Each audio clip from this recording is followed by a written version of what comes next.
Hello everyone, कैसे हो आप सब। एक बार फिर से स्वागत है आपका गेनर एकेडमी के ऑफिशियल यूट्यूब चैनल पे। मैं रेनू आज आपके सामने लेके आई हूँ साइकोलॉजी का फर्स्ट अध्याय मनोविज्ञान क्या है, इसका सेकंड पार्ट। ओके, इसकी विषय वस्तु हम जान लेते हैं। आज हम पढ़ेंगे आधुनिक मनोविज्ञान के विकास की कुछ रोचक घटनाएं, मनोविज्ञान की शाखाएं, अनुसंधान एवं अनुप्रयोग के तथ्य और कार्यरत मनोवैज्ञानिक। ओके, तो वीडियो को हम स्टार्ट करते हैं। सबसे पहले हम जान लेते हैं आधुनिक मनोविज्ञान के विकास की कुछ रोचक घटनाएं। सबसे पहले 1879 में विलियम वुंड्स ने लिप्जिंग जर्मन में प्रथम मनोवैज्ञानिक प्रयोगशाला स्थापित की। विलियम वुंड्स ने 1879 में जर्मन में लिप्जिंग जो है मनोवैज्ञानिक की प्रयोगशाला स्थापित करी। ठीक है, फिर उसके बाद जो है 1890 में विलियम जेम्स ने प्रिंसिपल ऑफ साइकोलॉजी प्रकाशित की। इनकी एक पुस्तक है प्रिंसिपल ऑफ साइकोलॉजी, जो कि 1890 में प्रकाशित की गई। फिर 1900 में सिगमंड फ्राइड ने मनोविश्लेषणवाद का विकास किया। मनोविश्लेषणवाद का विकास कब किया? 1900 में। ओके, उसके बाद 1905 में बिने एवं साइमन द्वारा बुद्धि के परीक्षण का विकास किया गया। ये आपका जो है इम्पोर्टेंट पॉइंट है। ये कई बार एग्जाम में पूछा जाता है कि बुद्धि का जो है वो परीक्षण किसके द्वारा और कब किया गया। बिने और साइमन ने 1905 में किया। ओके, उसके बाद जो है 1912 में जर्मन में गैस्टोल मनोवैज्ञानिकों का उदय हुआ। फिर 1924 में जॉन बी वाटसन ने व्यवहारवाद पुस्तक लिखी, जिससे व्यवहारवाद की नींव पड़ी। ओके, उसके बाद हम जान लेते हैं उसके बाद कौन से आए 1951 में मानवतावादी मनोवैज्ञानिक कार्ल रोजर्स ने रोगी केंद्रीय चिकित्सा को प्रकाशित किया 1951 में। फिर हम बात कर लेते हैं 1954 की। 1954 में मानवतावादी मनोवैज्ञानिक अब्राहम मैस्लो ने मोटिवेशन एंड पर्सनैलिटी जो है इन्होंने एक पुस्तक प्रकाशित की। फिर 1954 में इलाहाबाद में मनोविज्ञानशाला की स्थापना की गई। 1955 में बेंगलोर में national institutes of mental health neuroscience की स्थापना की गई। 1989 में नेशनल साइकोलॉजी NADP इंडिया की स्थापना की गई। 1997 में गुड़गांव हरियाणा में नेशनल ब्रेन रिसर्च सेंटर की स्थापना की गई। इसे कहते हैं NBRC। Okay, national brain research centre की स्थापना जो है वो 1997 में की गई। फिर उसके बाद हम जान लेते हैं मनोविज्ञान की शाखाओं के बारे में, यानी कि जो मनोविज्ञान जो है उसकी शाखाएं कौन कौन सी है। सबसे पहले हम बात करते हैं मनोविज्ञान की शाखा संज्ञानात्मक मनोविज्ञान। इसमें क्या होता है? संज्ञानात्मक मनोविज्ञान में अवधान, प्रत्यक्षण, स्मृति, तर्कना, समस्या समाधान, निर्णय एवं भाषा आदि मानसिक प्रक्रियाएं आती हैं। यानी कि हमारे मस्तिष्क की जितनी भी क्रियाएं हैं वो सारी हमारी संज्ञानात्मक मनोविज्ञान के अंदर आती है। फिर हम बात करते हैं जैविक मनोविज्ञान की। जैविक मनोविज्ञान में क्या होता है? व्यवहार तथा शारीरिक व्यवस्था के मध्य संबंधों, मस्तिष्क तथा अन्य तंत्रिका तंत्र, प्रतिरोधक व्यवस्था एवं आनुवांशिकी सहित आदि पर ध्यान केंद्रित किया जाता है। यानी कि जैविक मनोविज्ञान में क्या होगा? हमारे शरीर से रिलेटेड जितनी भी क्रियाएं की जाती है तंत्रिका तंत्र हो गए, हमारे प्रतिरोधक व्यवस्था होगी, वो सारी जो है वो जैविक मनोविज्ञान के अंतर्गत आती है। फिर है विकासात्मक मनोविज्ञान। इसमें क्या होता है, गर्भधारण से लेकर वृद्धावस्था तक जीवन विस्तार के विभिन्न आयु एवं अवस्थाओं में होने वाले भौतिक, सामाजिक एवं मनोवैज्ञानिक परिवर्तनों का अध्ययन करता है। विकासात्मक मनोविज्ञान यानी कि एक व्यक्ति का जिस जिस तरीके से विकास होता जा रहा है उन सब का अध्ययन करता है कौन, विकासात्मक मनोवैज्ञानिक। फिर उसके बाद हम बात करते हैं सामाजिक मनोविज्ञान की। इसमें लोग अपने सामाजिक वातावरण में कैसे प्रभावित होते हैं सामाजिक वातावरण से, और लोग दूसरे के विषय में कैसे सोचते हैं तथा उन्हें कैसे प्रभावित करते हैं, यानी कि हमारे आसपास का जो एनवायरनमेंट हो गया सारा, वो सामाजिक सिस्टम जो है हमारा, उसमें आ गया मनोवैज्ञानिक, सामाजिक मनोवैज्ञानिक वे सब। फिर उसके बाद हम बात करते हैं अंतर सांस्कृतिक एवं सांस्कृतिक मनोविज्ञान। इसमें क्या होता है, व्यवहार, विचार तथा संवेग को समझने में संस्कृति की भूमिका का अध्ययन करता है। इसमें मनोविज्ञान क्या करते हैं, यानी कि व्यक्ति के व्यवहार को, विचारों को, संवेगों को समझने के लिए संस्कृति की क्या भूमिका रहती है, उन सब का अध्ययन किया जाता है सांस्कृतिक मनोविज्ञान के अंतर्गत। फिर हम बात करते हैं पर्यावरण मनोविज्ञान की। इसमें क्या होता है, तापमान, आर्द्रता, प्रदूषण तथा प्राकृतिक आपदा जैसे भौतिक कारकों का मानव व्यवहार के साथ अंतःक्रियाओं का अध्ययन करना, यानी कि पर्यावरण मनोविज्ञान में हमारे आसपास में जैसे कि तापमान हो गया, आर्द्रता, प्रदूषण, प्राकृतिक आपदा आ रही है कोई, जितने भी भौतिक कारक होते हैं उसका मानव व्यवहार के ऊपर क्या प्रभाव पड़ता है, उसके ऊपर जो है व्यक्ति कैसे क्रियाएं करता है, उनके साथ अंतःक्रियाओं का अध्ययन करता है पर्यावरण मनोविज्ञान। फिर हम बात करते हैं स्वास्थ्य मनोविज्ञान की। इसमें क्या होता है, रोगों के विकास, बचाव एवं निदान में मनोवैज्ञानिक कारक जैसे दबाव हो गया, दुश्चिंता हो गया की भूमिका पर केंद्रित होते हैं।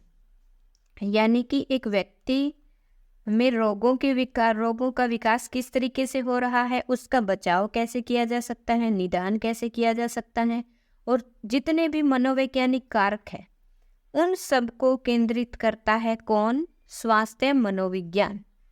फिर हम बात कर लेते हैं नैदानिक एवं उपबोधन मनोविज्ञान।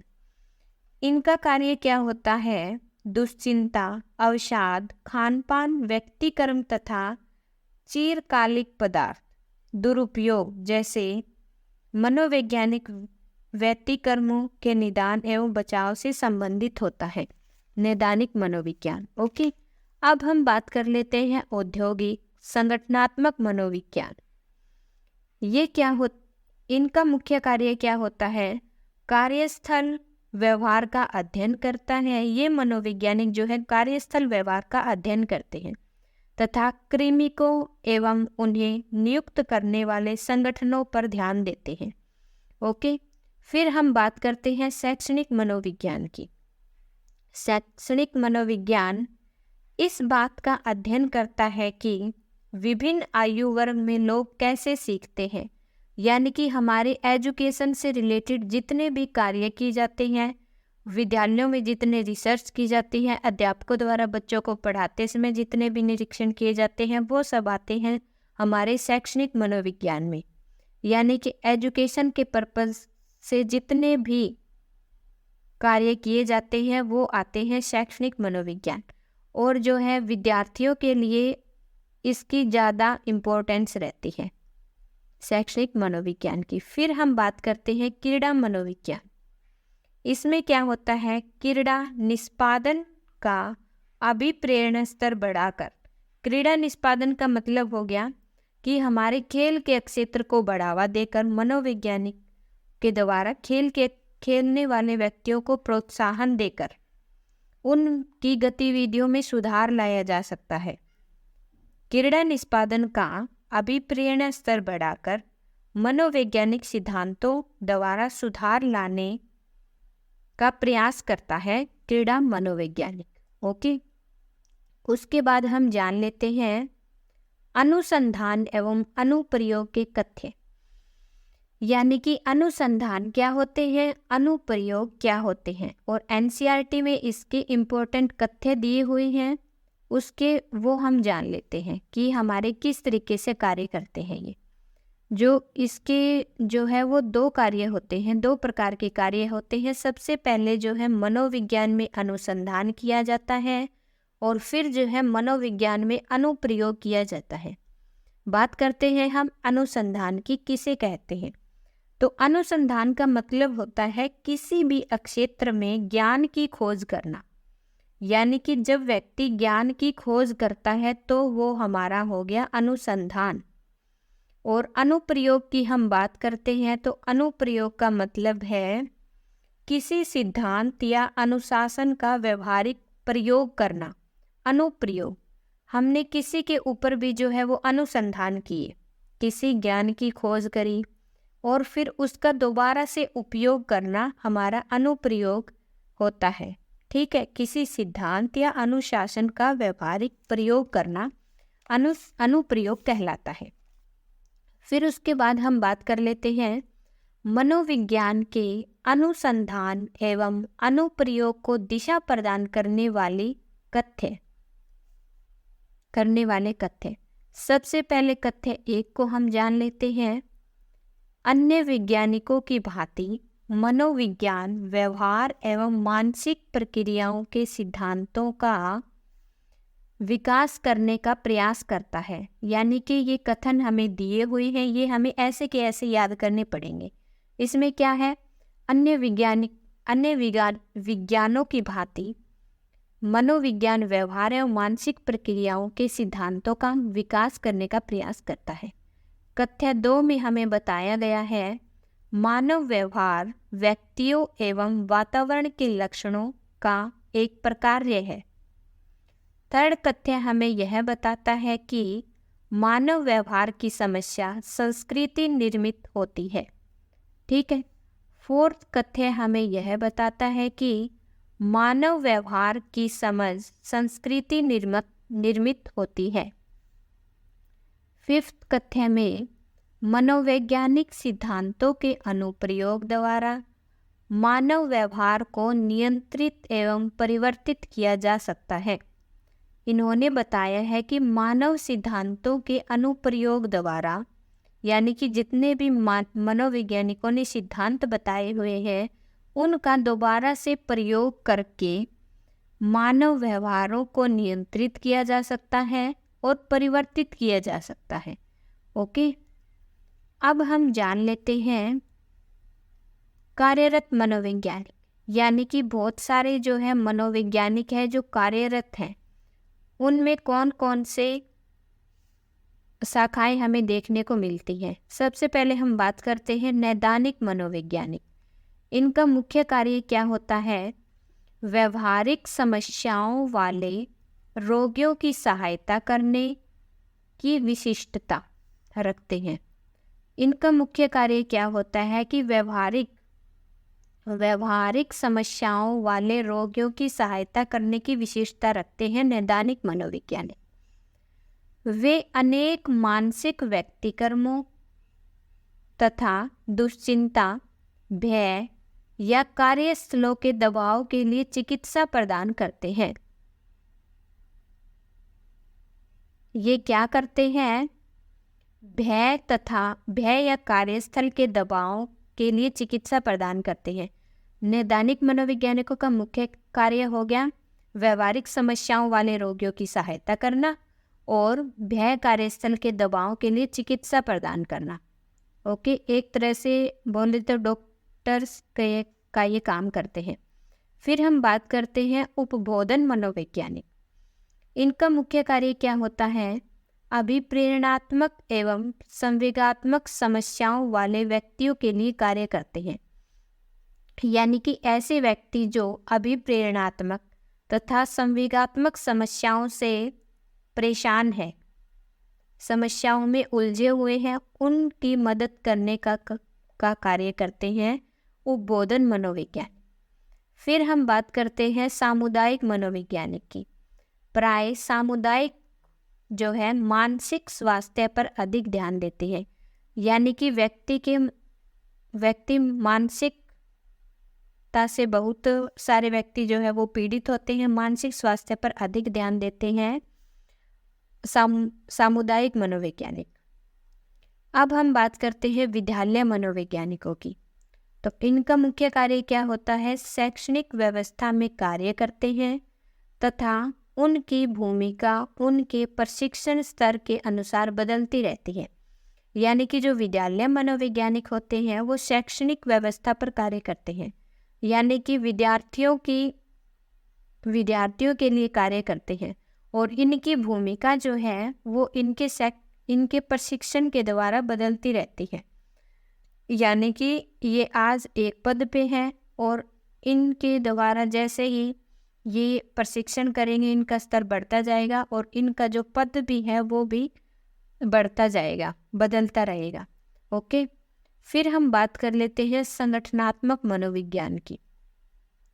संगठन में अधिकारियों एवं कर्मचारियों की भूमिका निर्वाह में आने वाली समस्याओं को समझने में अपनी महत्वपूर्ण सहायता प्रदान करते हैं। इनका क्या मुख्य कार्य होता है? संगठन में, संगठन यानी कि जो व्यक्ति बिजनेस वगैरह करते हैं, अधिकारियों में और कर्मचारियों में, यानी कि एक समूह में जब व्यक्ति कार्य करते हैं, कर्मचारियों की भूमिका निर्वाह में आने वाली समस्याओं, यानी कि व्यक्ति जब समूह में कार्य करते हैं तो उनके सामने अनेक प्रकार की समस्याएं हमें देखने को मिल सकती है। एक व्यक्ति कुछ और राय देता है, दूसरा व्यक्ति कुछ और राय देता है, उनकी समस्याओं का समाधान करते हैं संगठनात्मक मनोविज्ञानिक। इन सब मनोवैज्ञानिकों की जो है वो अलग से एक टीम बनाई होती है, और जितने भी हमने कार्यरत मनोवैज्ञानिक के बारे में पढ़ा है उन सब का अलग अलग कार्य होता है। ओके, तो आज की वीडियो हमारी कंप्लीट हो गई है और आपको जो है इसके इम्पोर्टेंट PDF मिल जाएंगे, और ऑफिशियल जो चैनल की वेबसाइट है गेनर एकेडमी की उस पर भी आपको मिल जाएंगे, और इसके इम्पोर्टेंट क्वेश्चन आंसर जो है वो नेक्स्ट वीडियो में जो है वो आपको अभ्यास के जितने भी क्वेश्चन हैं वो मैं करवा दूँगी। ओके।